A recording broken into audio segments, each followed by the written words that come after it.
Hey guys, it's Madison.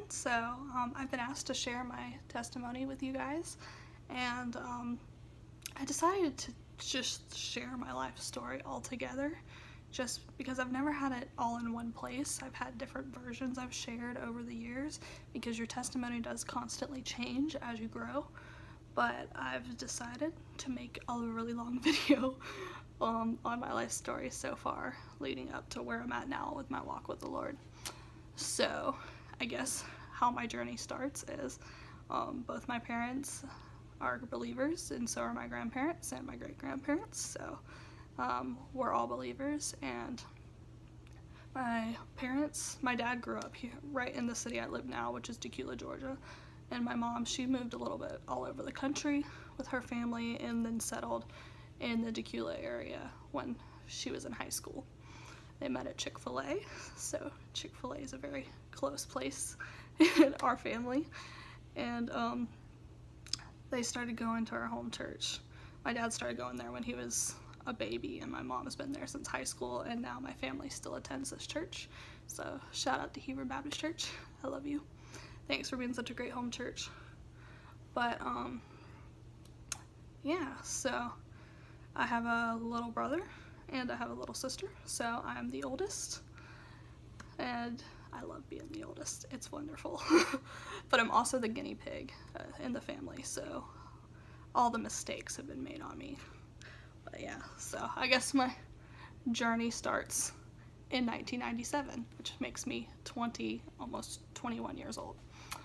So I grew up in the church. I've been going to church since the day I was born.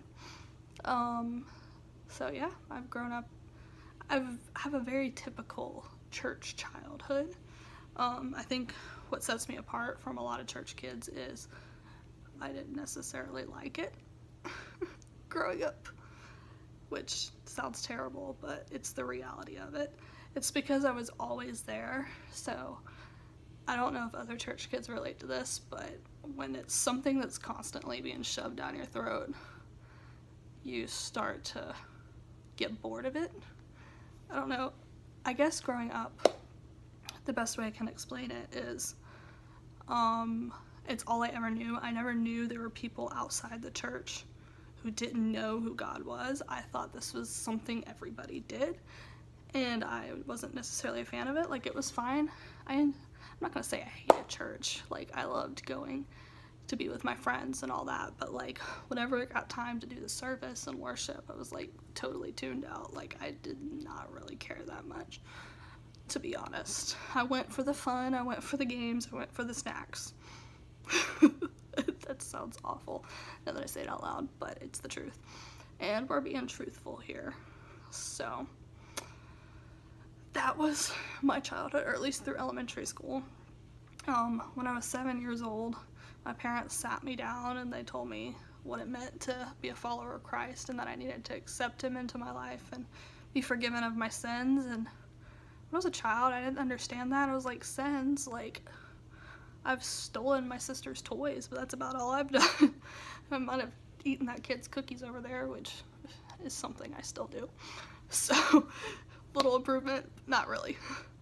But, I was like, I didn't really comprehend what that meant, but like I did it because I thought it was something I was supposed to do. So I gave my life to Christ, and then I got baptized because that's what we do in the Baptist church.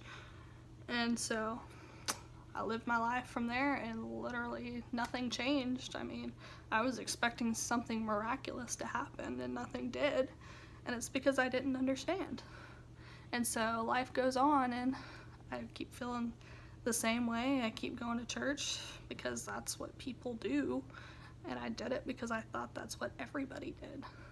So I never saw anything wrong with it because it's all I'd ever known. And I wonder if other church kids feel this way, because when something is taught to you a million times the same way and it's very surface level, you don't fully grasp how amazing the story of Christ is.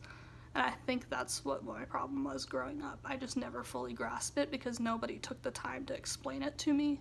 Everything was very surface level, which, I mean, was important for some kids. It's just how I felt growing up. So then I get to 5th grade, and there were some problems at the public school I was attending.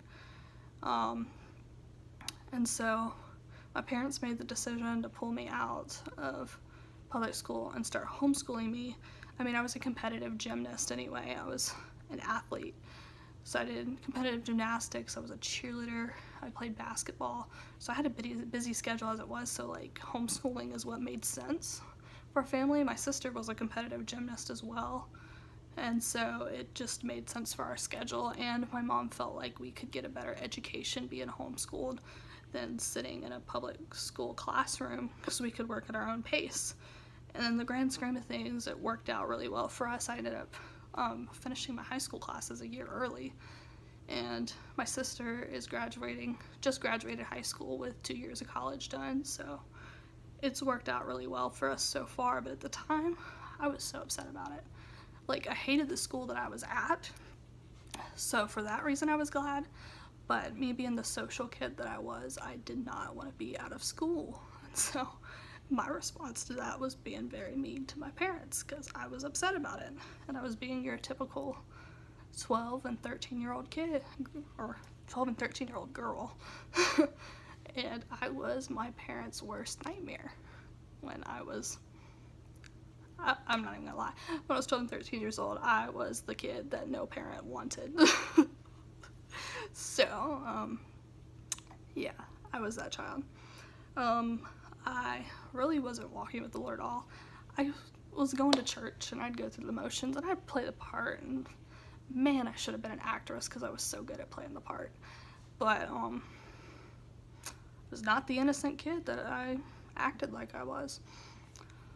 And going through that, it's really started to take a toll on my life, because I felt like I was living this double life of going to church and being a good kid, and then coming home and like being terrible to my family and being disrespectful and treating my friends like garbage. I was so rude to a lot of people. And that's something I'm never going to be able to change or get back. I can apologize all I want, but it's not going to change the things I said. But yeah, that was just a very terrible tween, I guess is the only way I can say it. And that's all because I was not walking with the Lord. I was not listening when I came to church. I came to church, and I'd even post on social media about how much I love church, how much I love Jesus and all that, and it was all a show. And so I got a little bit further into middle school. I was cheerleading, and there were some girls on my squad that were not necessarily a good influence on me. They were a bit older than I was, but I wanted to be just like them. So I'd start gossiping and talking trash about other people, and I'd be rude to other girls on my team. I'd talk trash about the coaches because I saw the other girls doing it, and I wanted nothing more than to fit in with the older cheerleaders. So I started behaving that way, and that was not Christ honoring. And it honestly hurts my heart now, because now I'm a coach, and I would never want one of my kids to treat me that way. But that's what I did when I was that age, and it was awful, and it was all because I was not consciously thinking of my choices affect other people. And I tried to fit into the crowd. I tried seeking validation in other people. And I started caring what other people thought about me, that if they thought I was cool, if they thought I looked good, if they thought I was fun to be around, if they thought I was dateable, which I was in middle school. I don't know why that was a relevant thing to me. And so that was just a spiral out of control. I get a little bit older, and my dad loses his job. And I think that was the point that drove me almost over the edge, was I was so angry with God for what he did. He took my dad's job away, and my dad didn't do anything wrong. There was nothing wrong on his part. It's just what happened. And what happened was not okay with me. And yeah, so I said some pretty hurtful things. And that's all I'm gonna say about that.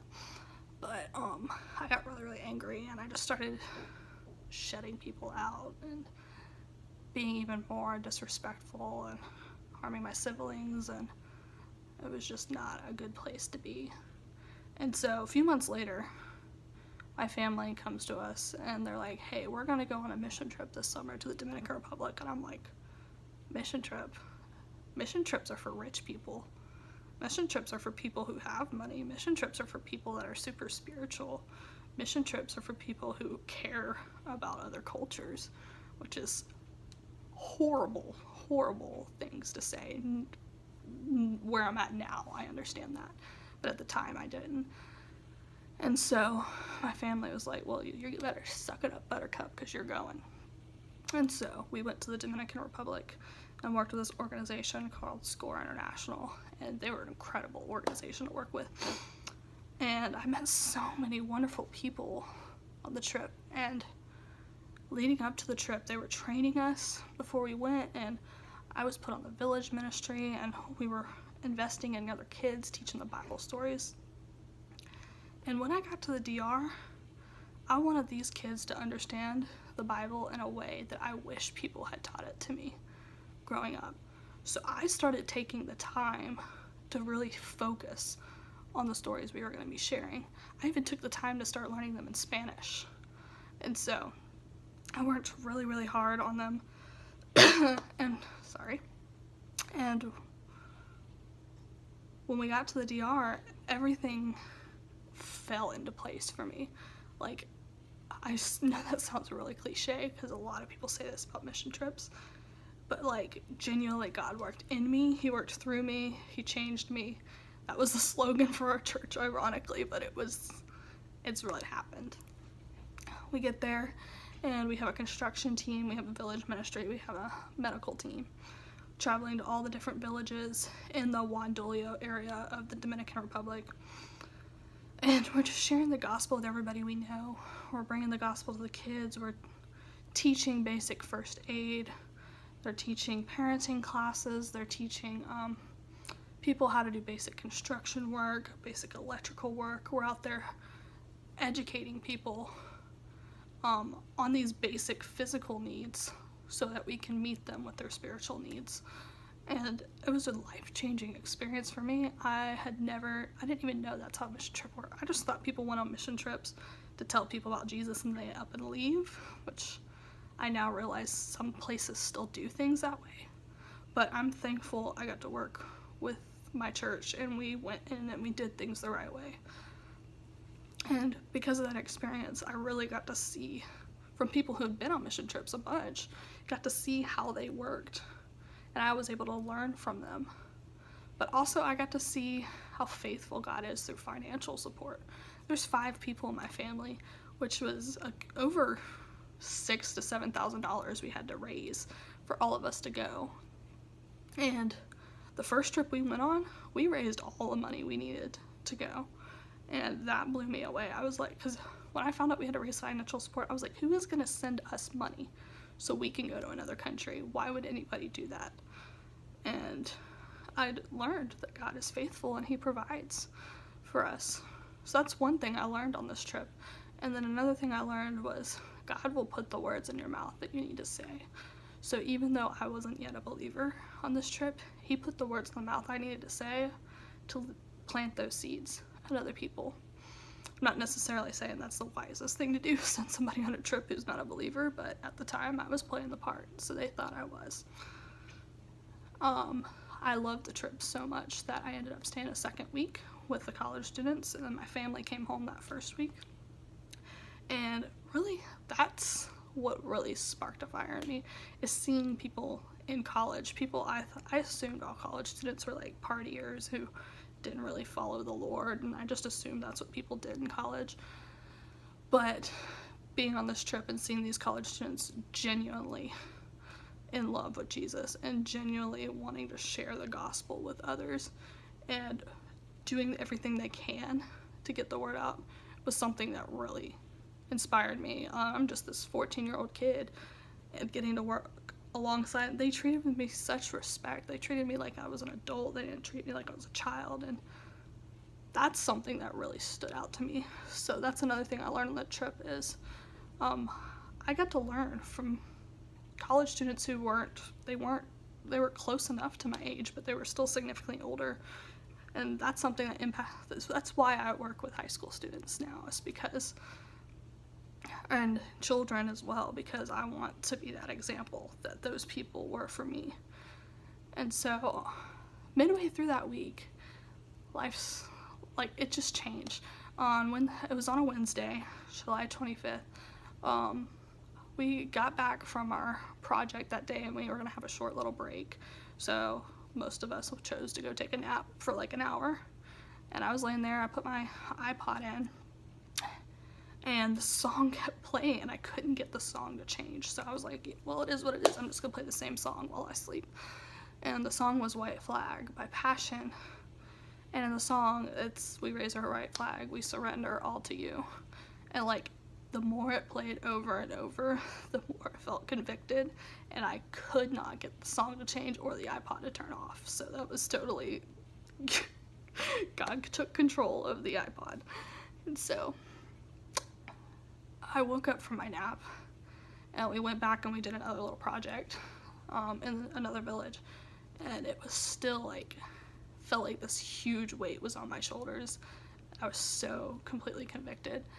And we got back and we had our debrief after dinner, and we go up to this room of the complex we were at, and everybody's sharing about their day. We're going in a circle and they're sharing something we learned that day, our highs and lows for the day. And they get to me and I'm like crying, and I'm not a super emotional person, or at least not around other people. I'll cry in my own room by myself, but not around other people. But I just started crying, and I knew why, but like I couldn't make it stop. And they're like, is everything okay? Are you hurt? And I'm like, I'm not a follower of Christ, but I really would like to be. And everybody just kind of like freezes because they're not really sure what's going on. Like, you could have heard a pin drop in the room.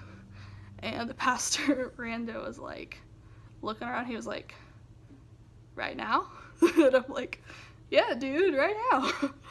And he was like, well, okay, everybody bow your head and close your eyes. And we prayed, and everybody just kind of, after we pray, starts clapping and hugging me out. And it was so cool to have a group of like college students really support me in my decision. And not only did they get excited that I gave my life to Christ, afterwards they were all sharing me like, this is what you need to be reading, this is what you need to be doing to be discipled, this is what you need to be doing to follow after Christ, which was really great to hear.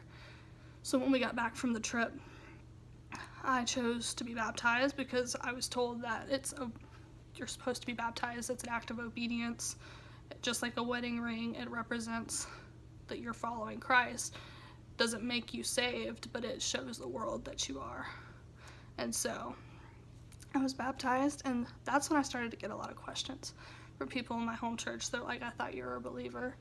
A lot of my friends were confused because they're like, I thought you were this Christian, and now you're suddenly saying you just gave your life to Christ. I'm confused. Were you manipulating us? Like, there's all these different things going on, and I didn't really know how to respond to it. And then there are other people, and they're like, yeah, that girl was not saved before. Good thing she is now. And so there are a lot of different reactions. So I really had the opportunity to share my story with a lot of people, but I didn't really know what to go from there. Nobody really, other than those college students on that trip, nobody really told me what to do next. So I just went back to living my life as I knew it. So, I mean, I'm not saying that the change wasn't real. It was. My attitude started to change slowly. I still have an attitude, but it's getting there. It's a little more filtered now. But I get to 9th grade, and everybody's been to high school. Like, you know how high school is. You live, you learn, you make mistakes, you do dumb things. Hopefully not really dumb things, but sometimes it happens. I get to 9th grade, and me being a cheerleader, I was put on a particular team with a very horrendous coach, and she liked to nitpick our bodies, and like she liked to talk about how terrible we looked, and she liked to talk about how terrible we were as a team. She liked to talk about how untalented we were and how we were never going to make it in this industry, and she doesn't know why she'd bother with her time, and she lived to make us feel bad about ourselves. And if you cried in her presence, she was successful. So this was something that I had just come back from the summer in between middle and high school, where my spirit, I was on a spiritual high, and then to come into this in the fall and be completely ripped apart by a trusted adult completely shattered me. And I had a fellow friend, one of my very close friends, who went through it the same time as me, and I think it impacted her faith very deeply as well, of just being constantly ridiculed by an adult. And so I started to get really depressed. 9th grade, I never went to therapy or got help for it or anything, but it was definitely something that was starting to take a toll on my life. And it kind of took a toll on my life for a good bit of high school, because after having that, I was always a confident person, but after that, having a grown adult tell you that you're ugly, and having a grown adult tell you that you'll never be good enough for this sport, something that completely shocked me. I can take things with a grain of salt with my peers, but if a grown adult tells me that, that's what's gonna break me. And so I got to 10th grade, and things improved. I'd say my sophomore year was a pretty great year. I had new coaches that year, and they were wonderful.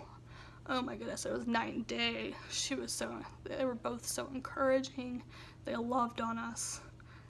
They're the people that I strive to be.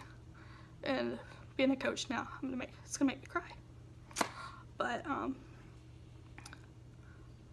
hope to be coaches like them, because they took the time, and they were my coaches for the next 2 years, and they took the time to make sure we understood who God was, and they were more focused on our faith than they were on us winning first place.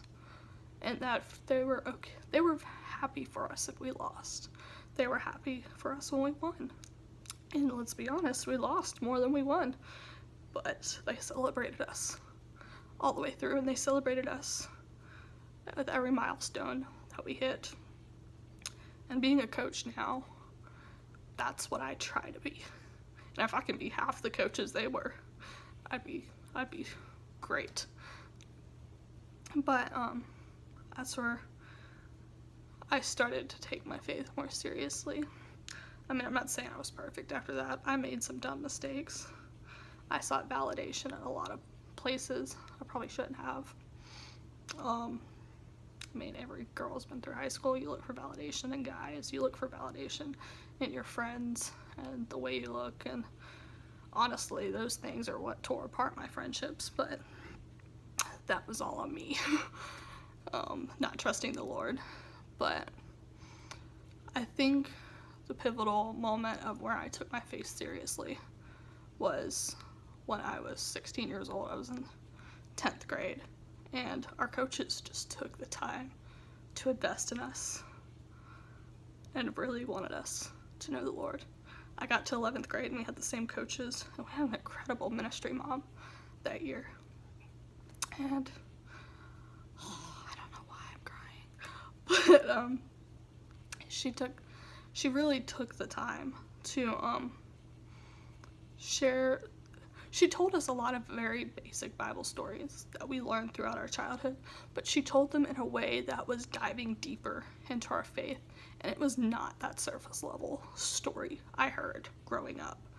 She took it to a whole new level that was relevant, and she'd even be silly, and she'd act out the different stories, and it always made us laugh, but it got us interested.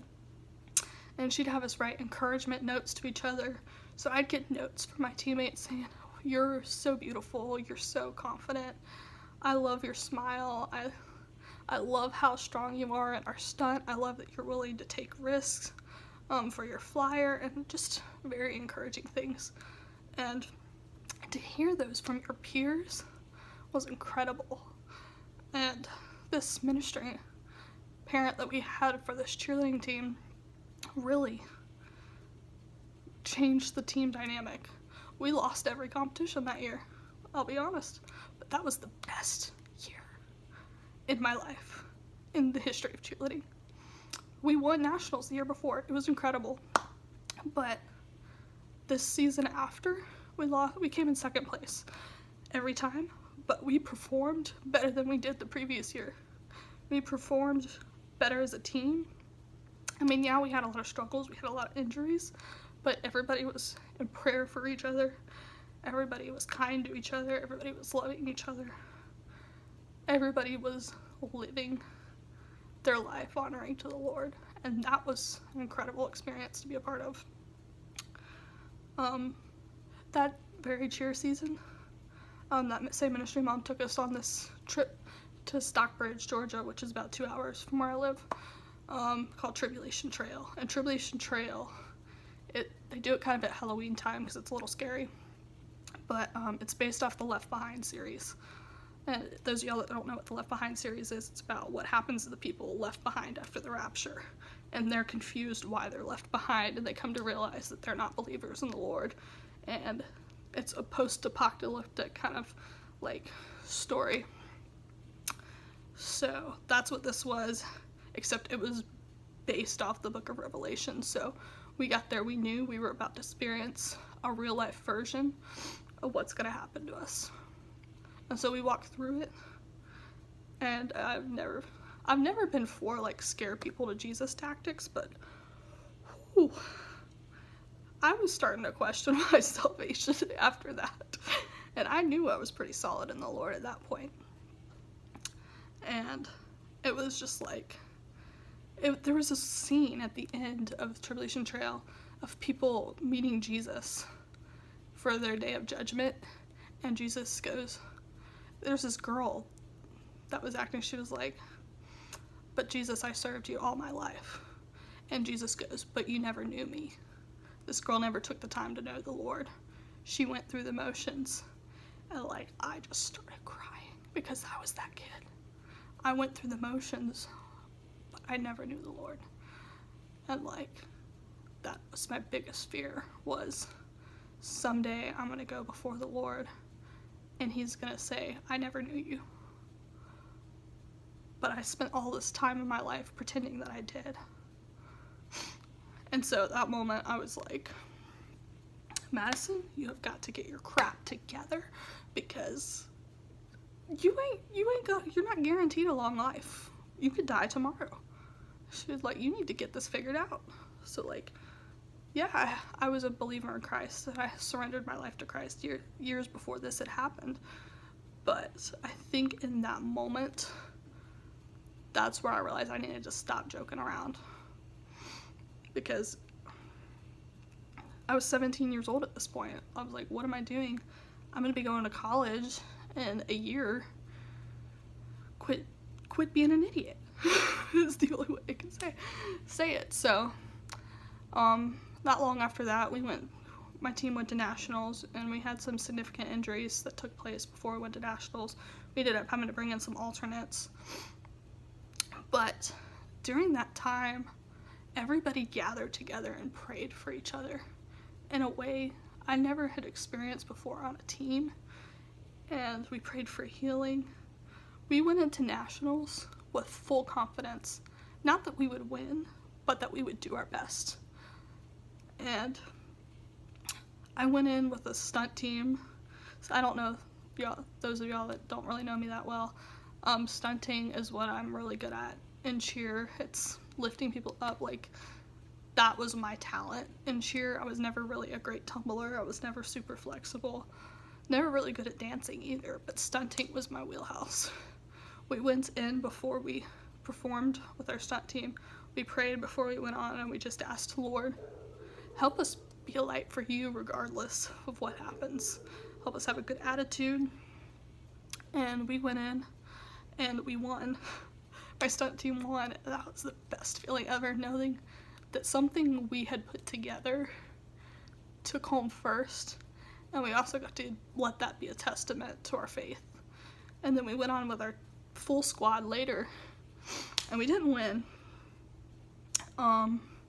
We didn't win, and we still to this day, I think we should have. I still feel like we were robbed from that victory because it was a performance like you'd never see before. It's the video I always share on Facebook all the time because it was an immaculate performance.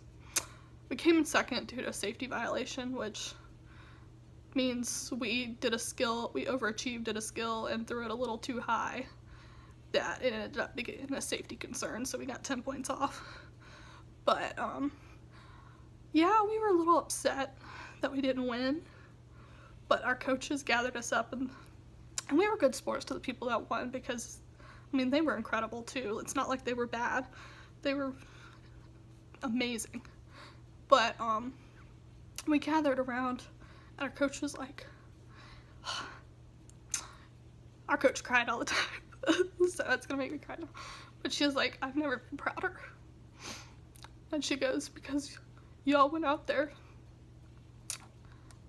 determined to honor the Lord. Y'all didn't go out there just to win. Y'all went out there for yourselves. You went out there to do your best. And she goes, I've never been prouder. And she goes, that's when we started talking about, we had over 15 salvations on our team that year. Just through the discipleship of our coaches and our ministry mom. And she said, we may not have won first place at nationals, but we did take home first place this year because y'all are all winners in the kingdom of God, and that you all are followers of Christ now. And that's all that matters. And so we all hugged it out, and of course we all cried because, I mean, yeah, we were disappointed, but we were also excited because she goes, the biggest victory of all is that we'll all be with each other in eternity. And that's the most important. And so I think that was probably the most impactful year of my life. That would have been 2015.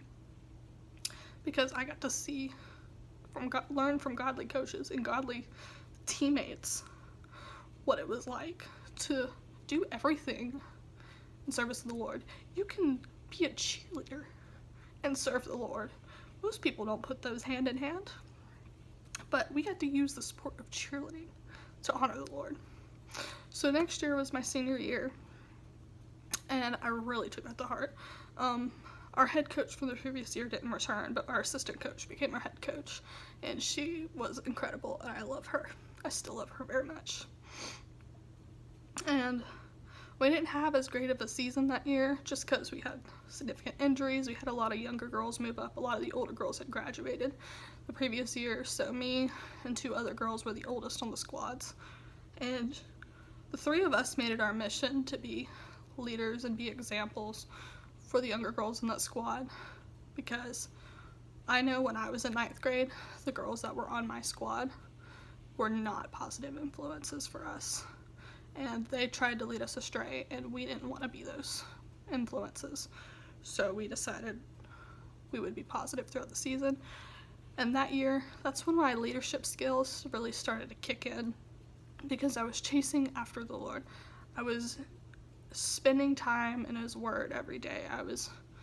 Which, that sounds so cliche, but like having a quiet time and having your time with the Lord makes a difference. It really does. Like, if people told me that my entire life, and I never believed them until that year, I started doing it, and I started to pray for every single one of my teammates, and just that He would reveal Himself to them.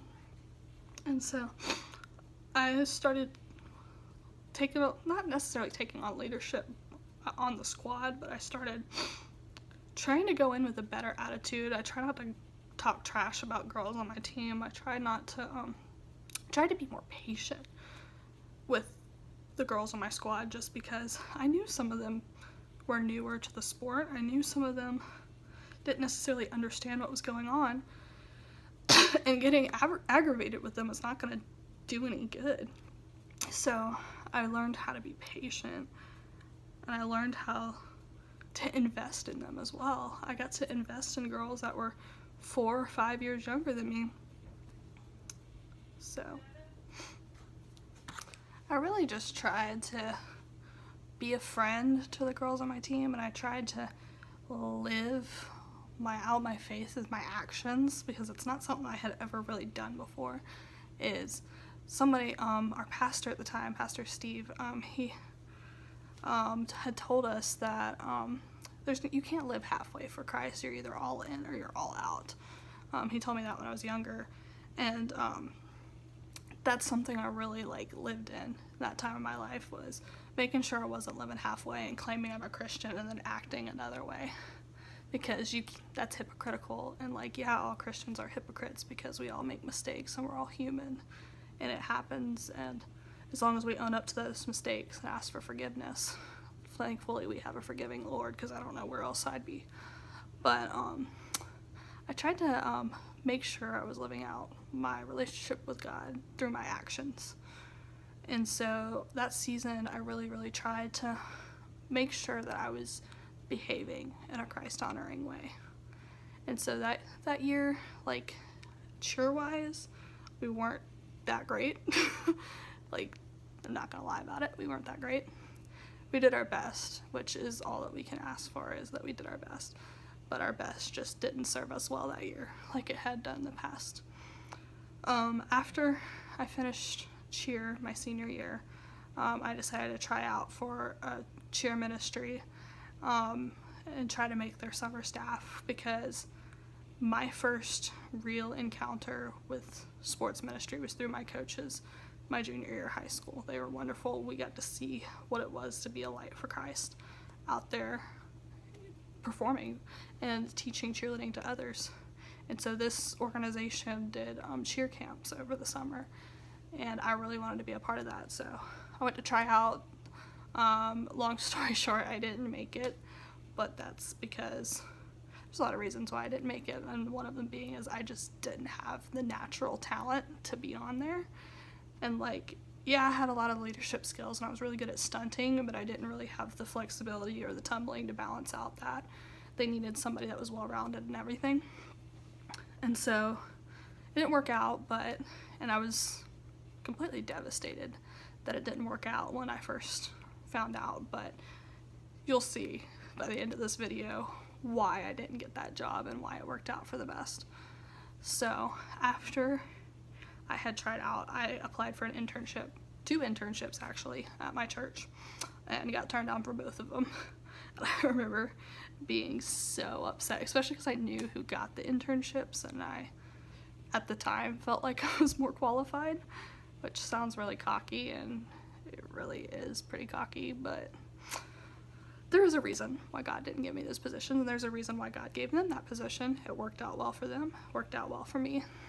But at the time, I was very upset about it, because I was like, I'd served this church my whole life, and what am I gonna do now? I want to work in ministry, but nobody wants to hire me, was the dilemma I was getting into.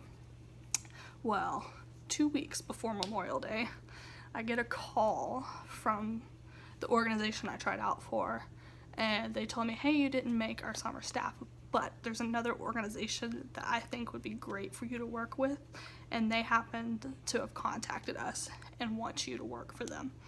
And I was like, okay, that's a little odd, because the place that just turned me down is offering me a job somewhere else. I didn't really understand it. But at that point, this organization had let me know that I didn't make it, and so did my church, back in March, and it was now May. So I had already made summer plans and summer commitments to serve over the summer. So this organization called UW Sports Ministry contacted me. Tim Conrad contacted me, and he said, hey, Madison, I hear you're a cheerleader and you want to work in ministry. We could really use you this summer. And I was like, oh, that's pretty cool. He told me, for those of y'all that don't know, UW Sports Ministry is an equipping ministry to help the church partner with the community better by doing sports camps. So not only do they do cheerleading, they also do basketball, soccer, ultimate frisbee, and they have a preschool program for gross motor skills. So we run all of those at each of our camps. But I thought it was really cool because it was like a vacation Bible school but it was also with sports. And I was like, whoa, that's so amazing. And so I was really, really excited to hear from them, but I was kind of bummed out because I had already booked my summer in 2016. But he's like, well, hey, just give me the weeks that you are available, and we'd be happy to send you out with our teams. So unfortunately, I wasn't able to go to training week that year, but they were able to send me out with an incredible team to Savannah, Georgia in June, and then they sent me with a team to New York in July, and to New Jersey. So I got to learn from some really incredible people through UW Sports Ministry. I'm just so thankful for the team I was with that first year, and just working with like authentic Christ-following believers that year, and getting to learn from the people in the administration on what it means to live on mission for Christ and to use sports ministry as a tool to bring the gospel to people. That's something I never really wrapped my head around. Like, I had seen it in the cheer industry before on how FCC uses cheer to bring the gospel to people, but I had no idea that sports ministry could work like this until I started working with them. So as you can tell, I started working with them that summer, and I got back at the end of July, and I was so bummed that it was over. And I was like, this is what I want to do. Like, I want to bring the gospel to everybody that I can. I learned that I love children, and I learned that I really have a passion for coaching. And so I got back and I contacted my best friend's parents, because they run a cheer organization at my church. And I was like, hey, I'd really like to coach this year. Do you need anybody? And they're like, we actually happen to need you on a second grade squad. So they put me with 2 other coaches, and I got to coach that year. That was the first like real like league coaching gig I got, and it was incredible. I had a blast. I got to learn so many different things about myself. I got to learn how to coach from the other people I was with, and I got to really learn how to invest in children and also invest in their faith, and really learned what sports ministry could be like, and really learned what living your life for Christ and using your actions to glorify God. That's what I learned in 2016. I actually started working at the same time for a cheer program in Sandy Springs, and it was actually a secular cheer program. And I actually talked them into coming over to Fellowship Christian Cheerleaders for that season, because they were kind of in a place of transition and didn't really know where they should be competing that year. And so I coached 2 stunt teams, which is my wheelhouse. I love coaching a stunt team. And most of these girls and guys, they weren't necessarily believers in Christ. Some of them went to Catholic school. Some of them hadn't heard the word of Christ because we practiced out of a church facility, but like, the people in this program were not as much believers as the people in the other program I worked with. And so bringing them to FCC, these kids got to hear the love of Christ for the first time. And some of them really started to ask me questions. There's no salvations that I knew of that season, but a lot of them started to ask questions about what they were talking about at the competitions. What it meant to follow Christ, what it meant to use cheerleading as a platform. So all my teams from the secular cheer program won that year. My second grade team, we came in second place all season. So we had a pretty great season in both programs. Then 2017 comes around, and 2017 was probably the greatest year of my life. And it's because I learned so much, I grew so much as a person, I matured so much as a person. I feel like, if you ask anybody, I think they'll tell you the same thing. But in 2017, I was like, I want to work with UW again over the summer, but I want to do the whole summer. So comes January of 2017, leading up, I suddenly get asked to go on a mission trip to Peru with my church. And it was kind of took me by surprise. Like, I didn't have a passport yet. The previous passport I had was a child's one, and at this point I was over the age of 18. I was 19 and didn't have a passport, so I got an expedited passport. I went to Peru, and we went to Peru to work with a missionary who grew up in my church, and now she's teaching missionary children, and her teaching those children allows those families to say yes to the mission field because they have somebody like her to educate their kids, which is very, very important, and educate them in their language, which is really nice. And she just provides love and care and shares the gospel with them, and she will not hesitate to stay in Peru to serve the Lord, and she's been living there for 4 years now, and it was so cool getting to learn from her about just saying yes and not being afraid and not living in fear. And so at the time, I didn't understand why God sent me to Peru. I was prepping myself to go for the summer with UW. I was like, there's no way I can afford both trips. Well, going to Peru was like my validation that I need to stop living in fear, because I was afraid to be away from my family for 2 months over the summer. And this girl, Olivia, serving in Peru, has been away from home for 4 years.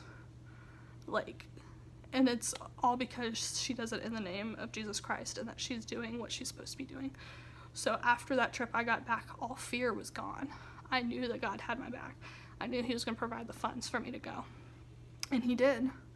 And so I went for the whole summer with UW, and it was the most amazing experience of my life. I worked with every single person on my team is so completely different, but I learned something different from each one of them. And they're people I never would have crossed paths with if I hadn't worked with this ministry, because they're literally from all over the country.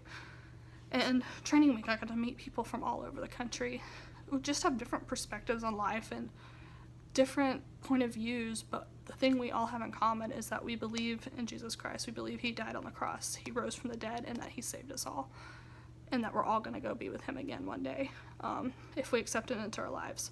And so that's what we all had in common, but we had so many differences at the same time, and it was just really great to have that experience. And we all got to learn to work with complete strangers to bring the gospel, and by the end of the summer, it's like we have known each other our whole lives. And it's still mind-boggling to me, all the incredible people I've met through the program. And so after serving with UW in 2017, I really started to focus on sports ministry as part of my major. I'm a sports management major. They don't offer sports ministry at my school, but sports management is what's going to allow me to go into sports ministry. I'm at Shorter University, for those who don't know, Flyhawks. But once I got back from the summer, I was like, okay, Lord, if you want me to go into sports ministry, give me a sign. And he did. All these coaching opportunities started to come up as soon as I got back, because over the summer I kept telling my team, I was like, I don't have a job. I don't have a job. The biggest problem about working with a summer organization is I have to quit my job every May, because most jobs will not let you leave for an entire summer. And so the whole summer I was like, I don't have a job. I have to get a job when I get back. I got back, was offered a job in coaching. So I coached gymnastics for 8 months. After that, from August 2017 all the way until April of 2018. So that was last month. I coached there, and I really got to invest in kids. Now, at this organization, we weren't necessarily allowed to share the gospel just because it was a secular program, but I got to share the love of Christ with my coworkers. Some of my coworkers were believers as well. We really got to talk about our different walks in life and our testimonies, and we had some coworkers that weren't believers as well, but I got to show through my actions what it was like to be a follower of Christ, and I got to have some good conversations with them about what it means to be a follower of Christ, even though they weren't one themselves. I got to sneak some conversations in with some kids about what do they believe, and there's some kids that would talk about their religion, and they were very different from mine, but I got to learn what it meant to shine a light for Christ in a secular community as well. And so that's what really changed my life in 2017. And now we are in 2018, and in 2 weeks I'll be serving with UW Sports Ministry once again, and I can't wait, and I know he's going to teach me something completely new this year, and I can't wait to see what it is. But going into the summer, I'm more ready than I've ever been. And it's just so crazy seeing how faithful God has been over the years and how he can change a bitter, selfish, obnoxious person into someone who loves the Lord, loves children, and wants to give their life to lead people to life-changing faith, which those who attend my church are literally laughing at me right now, but that's our slogan. But it's so true that God wants us, we need to give our lives to lead people to life-changing faith in Jesus, because God gave his life to lead us to life-changing faith. He literally died on the cross for us, for our sins, and he was blameless. We are completely to blame, so the least we can do is to give our lives to lead others to faith in Christ. So that's my story, or my story so far. It is to be continued. I'll update you after my summer missions comes, but yeah, that's my story. Thanks for listening.